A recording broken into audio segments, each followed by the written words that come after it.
I-play ko sa inyo at reactionan natin. Agad-agad ngayon na. Para wala nang cheche-bureche pa. Ma'am, VP, good morning po.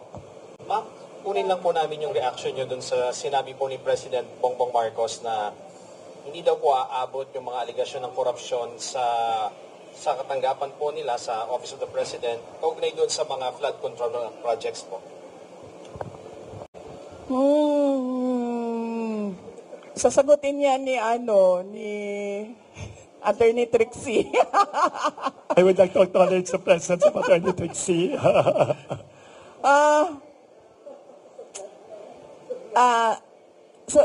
Sa ganitong ongoing pa yung investigation ko at inquiry ko sobrang magtataka ka bakit confident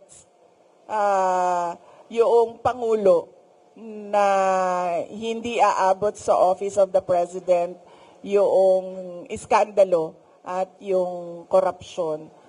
So ibig sabihin, siguro alam na niya kung ano yung kalalabasan ng inquiry at ng investigasyon. Kasi wala namang iba sigurong explanation kung bakit napaka-confident mo sa mga mangyayari pa. Wala pa akong nahanap na tao na alam kung ano yung mangyayari bukas. Siya pa lang. Si BBM pa lang. Ma'am, doon naman po sa sinasabi na napaka-possible na maging state witness si former Speaker Martin Romualdez, do you think magiging effective po siyang state witness doon sa mga flood control projects po? Sound, pakilakas ulit. Laksan konti. Pakilakasan konti. Ma'am, may natanong na rin po sa Malacanang kung patungkol doon sa pagiging state witness daw. State witness ni former Speaker. Former Speaker Martin Romualdez. Do you think magiging effective siyang state witness doon po sa flood control project po? Okay. Hindi ako mag-comment dyan kasi hindi ko alam kung totoo ba talagang sinabi ng ICI yan at desisyon talaga ng body yan na siya ay maging state witness. Mamaya na lang tayo magkomento kapag nandyan na yung kaso at nakikita na natin na totoo talagang state witness siya. Pero sa batas, yung principal sa krimen ay hindi pwede maging state witness. Yun lang. Ang question is, natutupad na susunod pa ba batas? Wala nang batas sa Pilipinas Para sa akin sa nakikita ko, tila mo wala nang batas sa Pilipinas. Bakit? Merong kaso si Trillanes. Sinampa ni Manscarpio at saka ni Pulong Duterte. It was actually signed ng DOJ, or it was actually nakahanap ng probable cause ang DOJ para matuloy yung kaso. Na just recently ni-reverse ng Department of Justice. So, lumalabas na parang noon merong probable cause, biglang ngayon wala nang probable cause. So, dinismiss sa DOJ level yung 7 taon na 7 years na kaso ng ni Trillanes laban dito sa laban sa mga kay Carpio at kay Pulong Duterte. Diyos ko po. So it's an indication na talagang dito sa Pilipinas wala nang batas. Yung DOJ yung DOJ sandamukal kaliwat kanan talaga yung kanilang pagmamanipula sa batas at wala nang tiwala ang taong bayan sa lower house, sa upper house. Wala nang tiwala sa Office of the President. Tapos tila mo sa nakikita natin, wala na rin silang tiwala sa justice system dahil binaboy talaga ni Bongbong. Grabe talaga binaboy ni Bongbong itong Pilipinas. Binaboy niya lahat ng ahensya ng gobyerno, lahat ng mga pinagkakatiwalaan ng tao para magkaroon ng patas na laban. Binaboy talaga niya yung justice system, yung mga corruption sa Congress, yung kanyang opisina, yung pag-weaponize ng mga batas. Tapos binaboy din niya police, ginawa niyang private army niya. Yung mga sundalo, ganun din, naging mga pipi na. Yung mga henerasyon ngayon ng sundalo, parang mga supot na. Wala nang mga betlog mo, sa totoo lang. Thank you, thank you. Isang Manila Times. Ma'am, good morning po. Isa pa, yes. Good morning po, ma'am. Ma'am, ito po, kapapasok lang po na balita. Tinuro, parang iniimbestiga, nag-order daw po si Ombudsman Remulla kay Secretary Dizon na parang investigate daw si Senator Bongo sa anumang possible link sa mga diskaya. So, ma'am, of course, Bongo is one of the allies of your father, the former president. Ano masasabi niyo dito sa parang saka do you think, ma'am, ituturo po ba ang mga kalaban sa politika sa ongoing na ICI investigation? Hindi ko alam kung ano yung malamang nakakaalam niyan si BBM kasi ngayon nga confident na siya na hindi siya kasali sa mga hindi aabot. Tama ba ang sinabi? Hindi aabot sa Office of the President ang corruption. So, siya lang makakasagot niyan kung ano ang mangyayari. Ano yung tanong mo? Yeah, of course, baka ituro lahat ng mga kalaban sa politika sa ongoing na investigation ng ICI. Do you think po mangyayari po ba na baka mapunta rin sa inyo yung sise or mapunta rin sa inyo yung ituturo or whatever dun sa investigation? Aabot sa akin yung flood control project. Kasi kung hindi aabot sa kay BBM, baka kayo naman pong ituro, ma'am, ng mga sinasabing witness. Sigurado ako hindi aabot sa akin ang flood control scandal. Kasi unang-una, wala namang flood control projects sa OVP or sa Department of Education. At makakasabi naman talaga ang mga contractors and even si Secretary Bunuan, wala talaga akong at all project dyan sa DPWH. In fact, hindi nga nila masabi ngayon na may insertions ang Vice President kasi wala talaga. Hindi ako sumasali sa ganyan. Kung aabot ba sa akin, sa tingin ko aabot siya kasi kaalyado kami. Sa tingin ko ililink nila, sa tingin ko susubukan nila na paabutin sa akin dahil sa kaalyado ni dating Pangulong Rodrigo Duterte, si Senator Bongo. Doon siguro nila gagawan ng kwento yon. Yung part na ako, si PRD, nasa gitna, at si Senator Bongo, nasa kabilang side. Last question na lang, ma'am. Ma'am, medyo light tayo, ma'am. Ma'am, if you're bread or tinapay, anong bread po kayo? Anong bread si BBM? Anong bread si Martin Romualdez? Anong bread si Saldico? Ito talaga. Taga Manila Times magaling.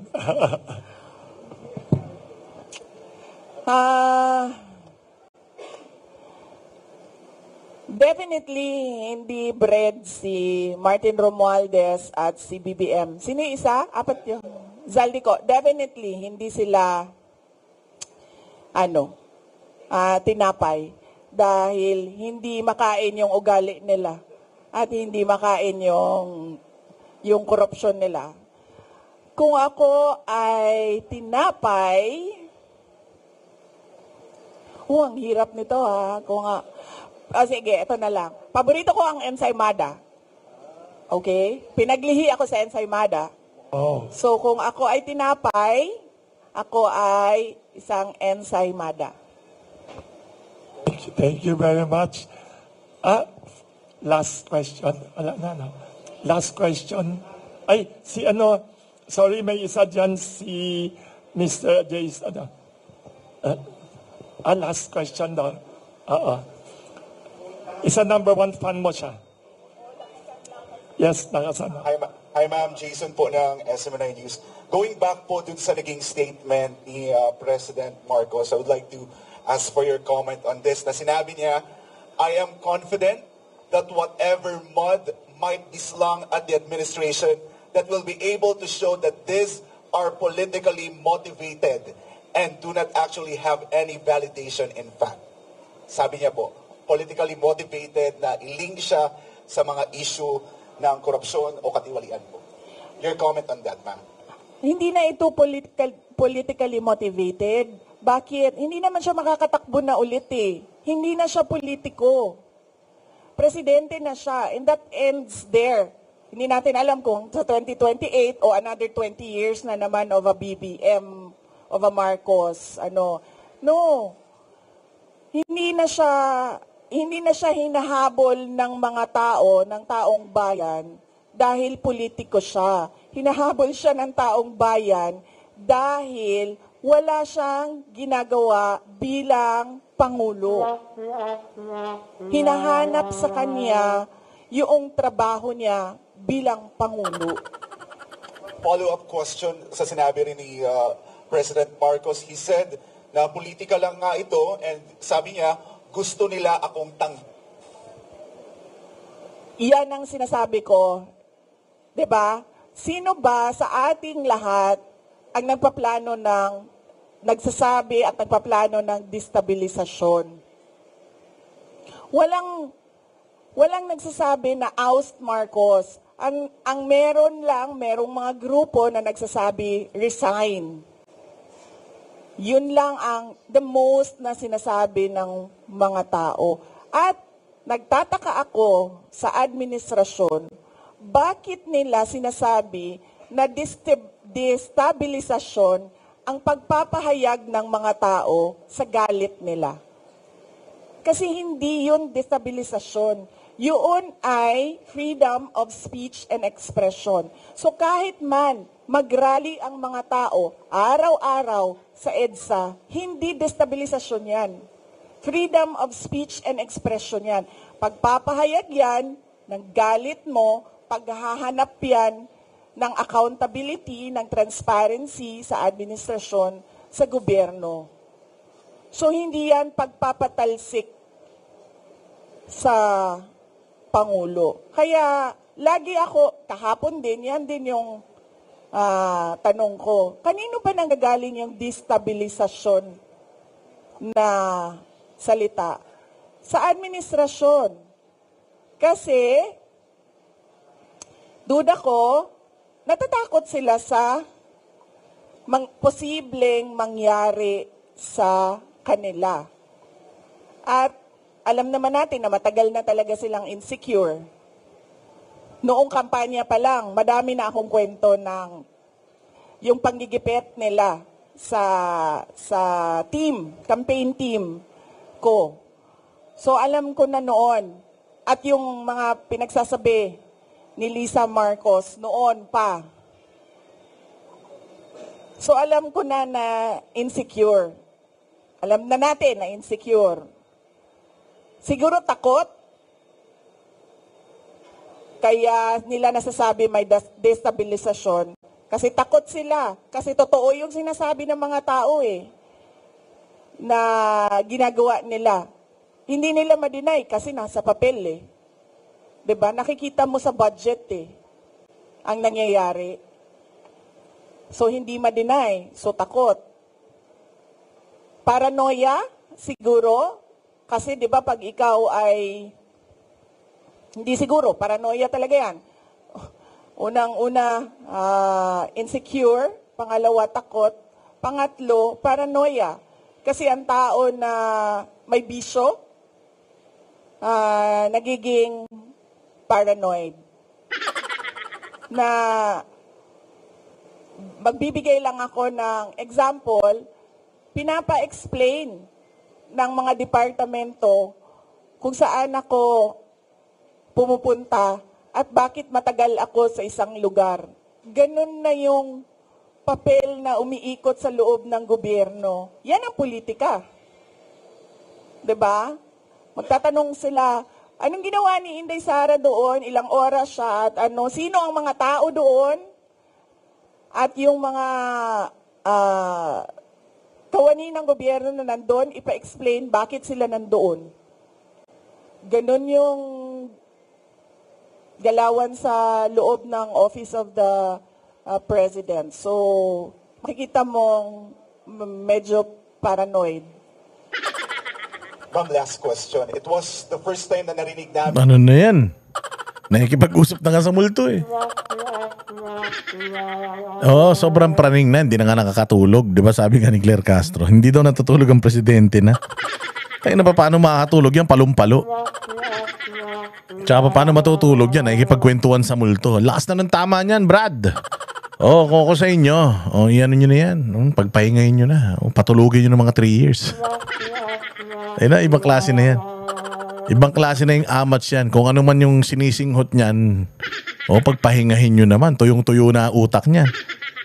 sa inyo during your press conference or ambush interview sa Zamboanga kung paano po nagamit yung confidential funds ng Department of Education. And you've mentioned si Zaldico.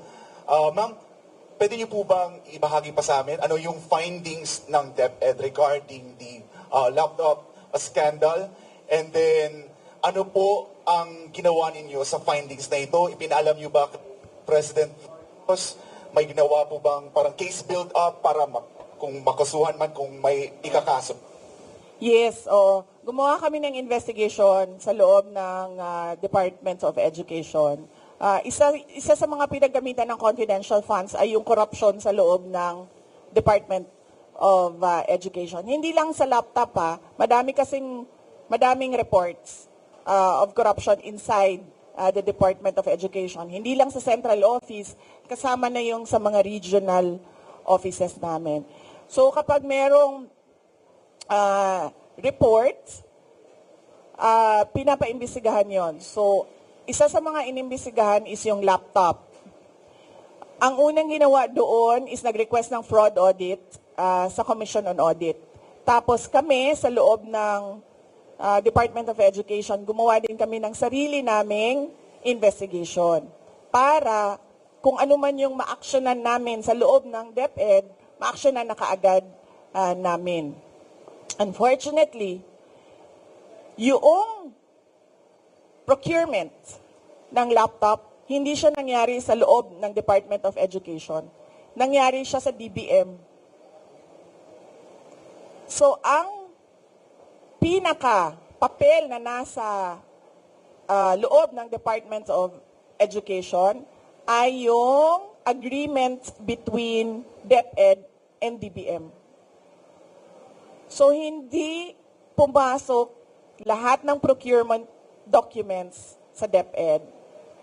So, ang pinaka na magawa lang namin doon sa loob ng Department of Education is mag-blacklist. And at that time, hindi pa namin ma-blacklist kasi hindi nga sa amin nangyari yung procurement. So, natali yung kamay namin doon. Kaya inasahan namin na doon sa fraud audit ng Commission on Audit, may lalabas doon na mga personnel involved. At doon sa Blue Ribbon Committee na investigation, kung maalala nyo, may nangyaring Blue Ribbon Committee investigation sa Senate, sa laptop, ginamit namin yon sa loob ng Department of Education para isa-isahin kung sino yung mga personnel involved na under sa mga tao involved doon sa Senate Blue Ribbon investigation. Kami ang boses ng masa, hindi natatakot. Katotohanan lang, di kami nalulunod.